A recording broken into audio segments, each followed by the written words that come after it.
Nakauwi na sa kanyang hometown sa Cavite si dating Senador Bong Revilla matapos payagan ng korte na makapagpiyansa para sa kasong malversation.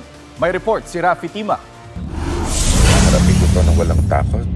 January 19 nang sumuko sa PNP-CIDG si dating Senador Bong Revilla para sa mga kasong graft at malversation of public funds na isinampalaban sa kanya ng ombudsman sa Sandigan Bayan.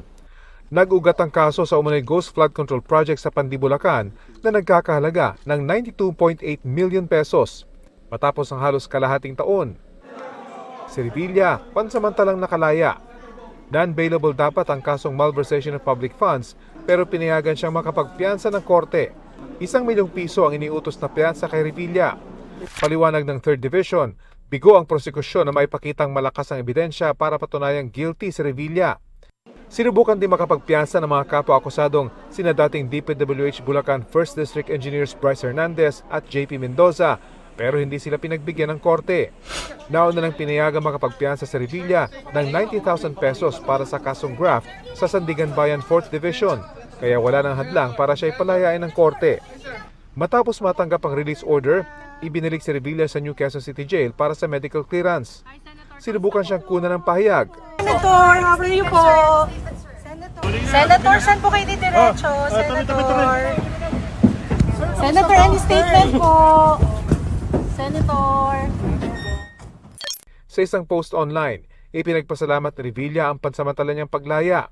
Ayon naman sa kanyang abogado, simula pa lang ay nagtiwala na si Revilla sa judicial system. Ang pagpayag ng Sandigan Bayan na makapagpiyansa sa Revilla ay patunay umano na mahina ang ebidensya laban sa dating senador. Masaya rin anya sa Revilla lalo't makakasama na niya ang kanyang pamilya matapos ang 6 na buwan.